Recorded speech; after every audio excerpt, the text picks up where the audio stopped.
Bonjour à tous, merci d'être avec nous sur Mandarin TV et bienvenue dans Chine France le journal, votre émission quotidienne d'information sur la Chine et les relations franco-chinoises. Voici les titres de l'actualité. Les liens se resserrent entre l'Italie et la Chine. Le ministre italien des Affaires étrangères considère la Chine comme un partenaire stratégique. Tension toujours avec les États-Unis. Selon Pékin, un avion espion américain aurait violé les règles en pénétrant dans une zone militaire chinoise. Un char chinois a fait sensation à Moscou. Il a même été applaudi. Et si vous êtes actuellement en France et que vous voulez vous rendre en Chine, attention, les règles changent, on vous explique tout. Spices, le film d'animation franco-chinois, est en salle depuis mercredi. Et pour finir ce journal, nous nous rendrons en Chine, dans la partie sud du Guangxi, à Nanning, surnommée aussi la ville verte.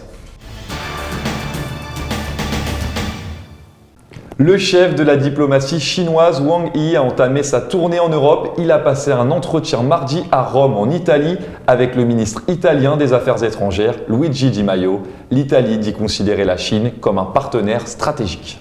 L'Italie et la Chine doivent resserrer leurs liens, a déclaré mardi le ministre italien des Affaires étrangères, Luigi Di Maio. Luigi Di Maio s'exprimait après un entretien avec le chef de la diplomatie chinoise, Wang Yi, qui entamait à Rome une tournée en Europe prévoyant des étapes aux Pays-Bas, en Norvège, en France et en Allemagne. L'Italie est le premier grand pays occidental à avoir rejoint le projet chinois de la ceinture et la route en signant l'an dernier avec Pékin une série d'accords. Luigi Di Maio a assuré que son entretien avec Wang Yi avait été très fructueux et qu'ils avaient notamment porté sur les moyens de relancer leur partenariat stratégique du point de vue économique et industriel. De son côté, Wang Yi a déclaré à la presse que la Chine et l'Union européenne devaient renforcer leurs relations et leur coopération dans la lutte contre le coronavirus. Selon lui, le fait que l'Italie soit la première étape de cette visite montre l'importance des relations sino-italiennes dans la diplomatie chinoise. Elle démontre également la grande attention accordée par la Chine à ses relations avec l'Europe.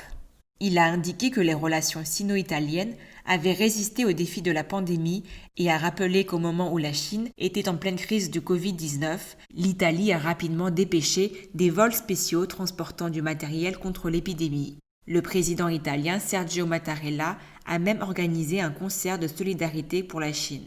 L'Italie n'a à ce jour imposé aucune restriction aux activités de Huawei et Luigi Di Maio n'a pas cité le groupe mardi. Zhang Jun, représentant permanent de la Chine auprès des Nations Unies, a appelé mardi au règlement pacifique de la question palestinienne. Selon M. Zhang, la communauté internationale doit promouvoir avec fermeté un règlement pacifique fondé sur la solution à deux États, le statut d'État indépendant et le droit national inaliénable du peuple palestinien, qui ne peut être ni compromis ni négocié. Il a exprimé l'espoir que les parties concernées prendraient des mesures concrètes pour faire avancer le processus politique et ouvrir la voie à une reprise rapide des pourparlers de paix entre Palestiniens et Israéliens sur un pied d'égalité. Les résolutions pertinentes de l'ONU, le principe terre contre paix et la solution à deux États définissent l'orientation générale d'un règlement final. Il a souligné que ce sont des paramètres importants du processus de paix au Moyen-Orient et ils doivent être respectés et réaffirmés. Le représentant chinois a en conséquence appelé les parties concernées à faire preuve de la plus grande retenue et à s'abstenir de toute action hostile susceptible d'aggraver davantage la situation sécuritaire fragile à Gaza, demandant également que l'appel du secrétaire général de l'ONU à un cessez-le-feu mondial soit entendu et véritablement suivi. De même, il a noté que les démolitions croissantes de structures appartenant à des Palestiniens en Cisjordanie sont un sujet de préoccupation. Il a ajouté que des efforts concrets doivent être déployés pour mettre en œuvre la résolution 2334 du Conseil de sécurité, soit l'arrêt de toutes les activités d'implantation, l'arrêt des démolitions et la prévention de la violence contre les civils. Selon M. Zhang, la communauté internationale doit adopter une approche pacifiste et promouvoir la paix par le développement. La Chine félicite les agences des Nations Unies, dont l'Organisation mondiale de la santé et l'Agence des Nations Unies pour les réfugiés de Palestine, pour leur aide, et appelle à intensifier les efforts internationaux pour atténuer les difficultés économiques et humanitaire de la Palestine. Il est également impératif, a-t-il poursuivi, de mettre fin au blocus de la bande de Gaza et de permettre l'acheminement en temps voulu de l'aide et des services humanitaires aux personnes dans le besoin. Il a également déclaré que la Chine soutient fermement les justes demandes de la Palestine et tous les efforts propices au règlement de la question palestinienne. La Chine soutient aussi la Palestine dans ses efforts pour établir un État indépendant jouissant d'une souveraineté totale sur la base des frontières de 1967 et avec Jérusalem-Est comme capitale. La Chine continuera également pour sa part de fournir un soutien et une assistance au peuple palestinien, y compris dans la lutte contre la Covid-19. M. Zhang a conclu en ajoutant que la Chine s'est également engagée à travailler en étroite collaboration avec la communauté internationale à la recherche d'une paix globale, juste et durable au Moyen-Orient. Selon un porte-parole du ministère chinois de la Défense nationale, un avion espion américain aurait pénétré dans une zone militaire chinoise. La Chine qualifie cet acte de provocation. Un avion espion américain a pénétré dans une zone d'exclusion aérienne que l'armée chinoise utilise pour mener des exercices militaires à tir réel, rapporte mardi la presse officielle chinoise. Le survol par cet avion de reconnaissance U-2 de cette zone située dans le nord de la Chine viole les règles de sécurité en vigueur entre les deux pays, affirme l'agence de presse Chine Nouvelle qui cite le porte-parole du ministère de la Défense.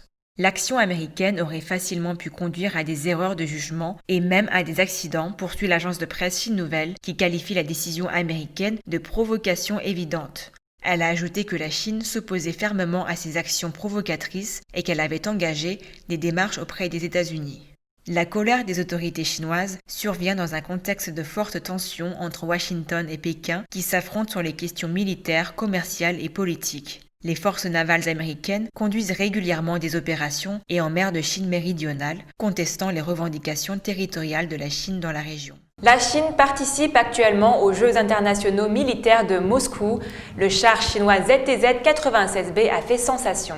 Les soldats de l'APL, l'armée populaire de libération chinoise, participent pour la 7e fois aux Jeux internationaux militaires de cette année à Moscou, considérés comme les Jeux olympiques militaires. La Chine a jusqu'à présent fini à la 2e place à 3 reprises. Cette année, 30 pays et régions participent à cette compétition, soit plus de 5000 participants. Les 150 équipes s'affronteront dans 31 épreuves d'habilité militaire sur 7 jours. La Chine a elle envoyé 6 équipes et plus de 260 soldats pour participer à 6 concours: biathlon des chars, environnement sûr, maître des véhicules blindés, maître des unités de reconnaissance, eau ouverte et section aéroportée. Selon Zhao Fengzhang, général de division et chef de la délégation chinoise s'est entraînée intensivement avant la compétition et a étudié les règles du concours. Le général Zhao a également souligné que la délégation avait suivi une formation anti-épidémie et pris des mesures de prévention de la pandémie. La Chine a envoyé son char de combat principal de 2e génération, ZTZ-96B, pour la compétition de biathlon de chars. Tous les chars ont dû parcourir un circuit boueux et chaotique de 4,3 km, éviter 11 obstacles et tirer sur des cibles avec des armes différentes. Lors de ce tour préliminaire, face aux équipes de Biélorussie, d'Azerbaïdjan et de Serbie, la Chine s'est hissée à la première place avec un temps de 19 minutes et 44 secondes. Le char chinois a atteint les 20 cibles avec son canon à âme lisse et ses mitrailleuses coaxiales. Son taux de succès parfait a même attiré les applaudissements du public. Le biathlon des chars est considéré comme l'un des événements les plus spectaculaires des Jeux militaires et il se poursuivra mardi quand la Russie hôte affrontera le Kirghizistan, le Kazakhstan et l'Ouzbékistan. Dans le même temps, le Forum technique militaire international Armée 2020 se tient du 23 au 29 août. Il attirera plus de 1500 entreprises de plus de 70 pays et régions. Le président russe Vladimir Poutine a déclaré le 23 août que les Jeux internationaux militaires 2020 et le Forum technique militaire international de l'armée 2020 seraient des événements importants pour servir l'objectif de renforcer les liens entre les pays dans le domaine de la défense. Le ministère russe de la Défense a lancé les Jeux internationaux militaires il y a 7 ans. Les Jeux de cette année se déroulent en Russie, en Biélorussie, en Arménie, en Azerbaïdjan et en Ouzbékistan du 23 août au 5 septembre. D'un petit village de pêcheurs à une métropole moderne, dans la province du Guangdong, au sud de la Chine, Shenzhen est une terre vibrante et énergique. Aujourd'hui, Shenzhen, zone économique spéciale depuis 40 ans, est encore une jeune ville d'innovation. Un PIB qui dépasse les 2000 milliards de yuan, un âge moyen des résidents permanents de 32,5 ans. En mars 1979, le comté de Bao'an a été renommé Shenzhen. Et cette année-là, son PIB n'était que de 196 millions de yuan. En 1980, Shenzhen est devenue la première zone économique spéciale de Chine et a commencé à se développer rapidement. En 2019, Shenzhen est devenue une ville internationale moderne avec un PIB supérieur supérieure à 2690 milliards de yuan et une population permanente de plus de 20 millions d'habitants. En tant que pionnière de la réforme et de l'ouverture, la vague de réformes et d'innovation continue de monter à Shenzhen. C'est ici que la vitesse de Shenzhen, où on construit un étage de bâtiment en 3 jours, a été créée. Et c'est ici que la hauteur de la Chine, avec 51 brevets d'invention autorisés chaque jour, a été écrite, réalisant le saut qui a permis de passer, de rattraper le temps, à diriger son époque. La fabrication a toujours été la pierre angulaire de l'économie de Shenzhen. Ces dernières années, la proportion de l'industrie secondaire de Shenzhen est restée essentiellement environ 40%. En 2019, l'industrie secondaire de Shenzhen représentait 39%, plus que Guangzhou, Shanghai et Beijing.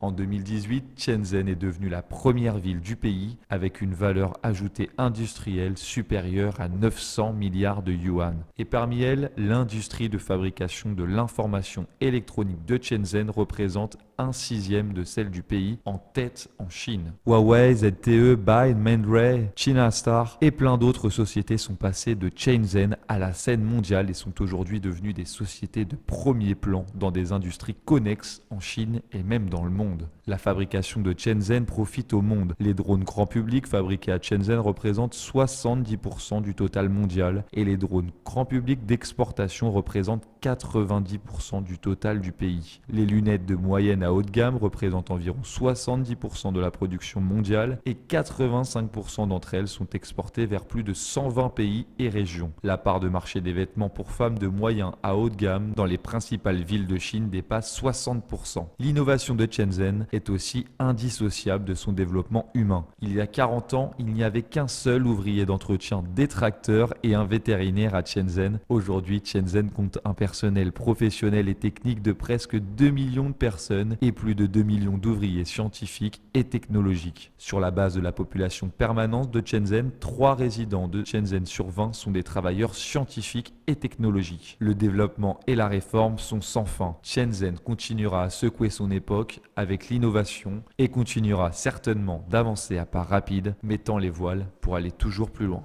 À partir du 4 septembre, si vous voulez vous rendre en Chine, il faudra apporter dans vos valises un test virologique négatif au Covid-19. À compter du 4 septembre 2020, inclus tous les voyageurs souhaitant se rendre en Chine en avion depuis ou via la France doivent présenter un test virologique PCR négatif au Covid-19, selon le ministère des Affaires étrangères. Et si vous ne présentez pas le résultat du test, l'embarquement pourra vous être refusé.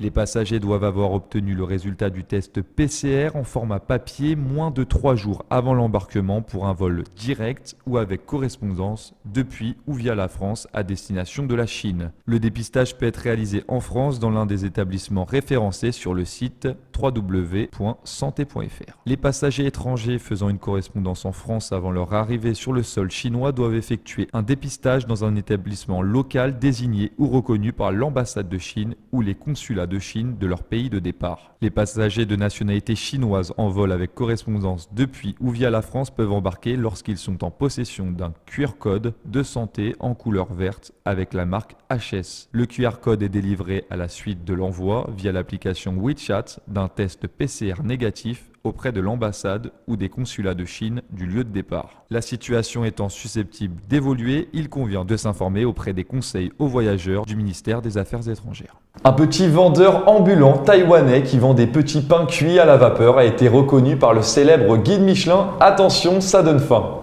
C'est l'heure du déjeuner au Huaxin Street Night Market de Taipei, le plus ancien de la ville, et une file d'attente s'est déjà formée à l'étal de Wu Huangyi, un marchand de nourriture de rue taïwanais de 80 ans. Ils font la queue pour goûter à ces brioches fourrées à la poitrine de porc. Wu Huangyi est un chef autodidacte.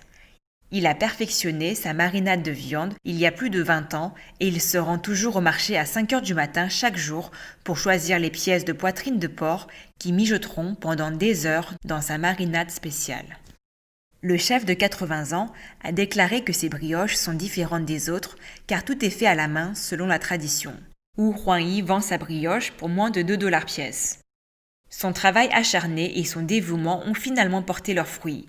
Ce mois-ci, il a été reconnu par le guide Michelin et a obtenu une place sur la liste BIB gourmand du guide.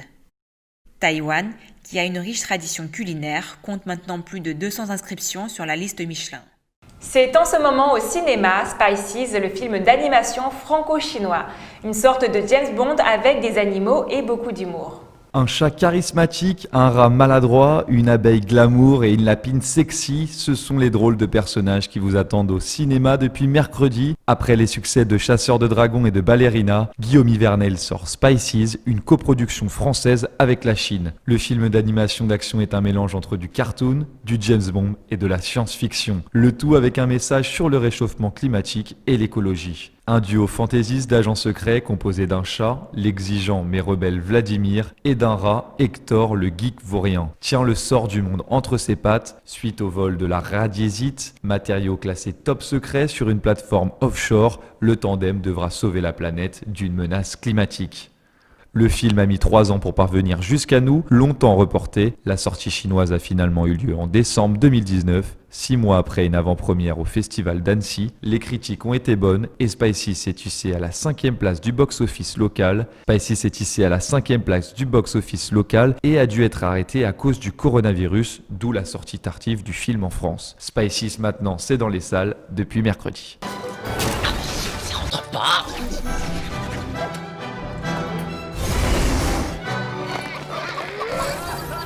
Rentrer, oui.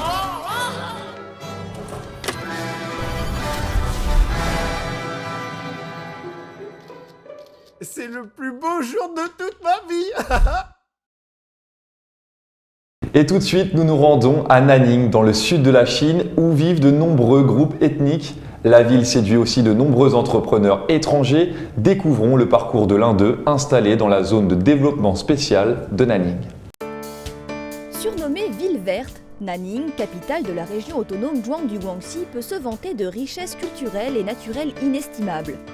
Habitée par des dizaines de groupes ethniques, possédant plus de 3000 espèces végétales, la ville attire l'attention du monde entier en devenant le lieu permanent de l'exposition Chine-ASEAN, une plateforme pour la zone de libre-échange Chine-ASEAN et une voie d'accès terrestre et maritime unique. Son climat tropical propice à l'agriculture séduit de nombreux entrepreneurs étrangers. Monsieur Dai est un jeune Malaisien de 25 ans et dirige un élevage de poules pondeuses. C'est son père, Dai Kokong, qui a créé la marque Junsing Organics en Malaisie il y a plus de 30 ans. La branche chinoise, basée à Nanning, existe depuis 2008. Nous avons estimé que l'environnement d'ici était excellent. Depuis qu'une délégation de Chinois d'outre-mer est venue le voir, mon père a décidé de venir s'installer ici, dans la zone de développement économique spéciale de Nanning. Nous avons tout de suite pensé que cet endroit était tout à fait propice à l'élevage de poules pondeuses. L'entreprise a répondu à une forte demande de la part de la population de Nanning, très consommatrice d'œufs.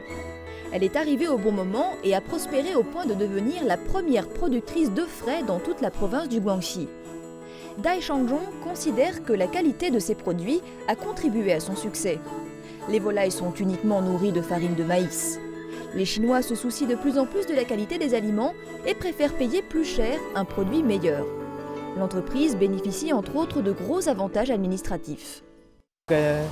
Nous avons été agréablement surpris de voir que nous avions été traités sur un même pied d'égalité que les entreprises chinoises locales.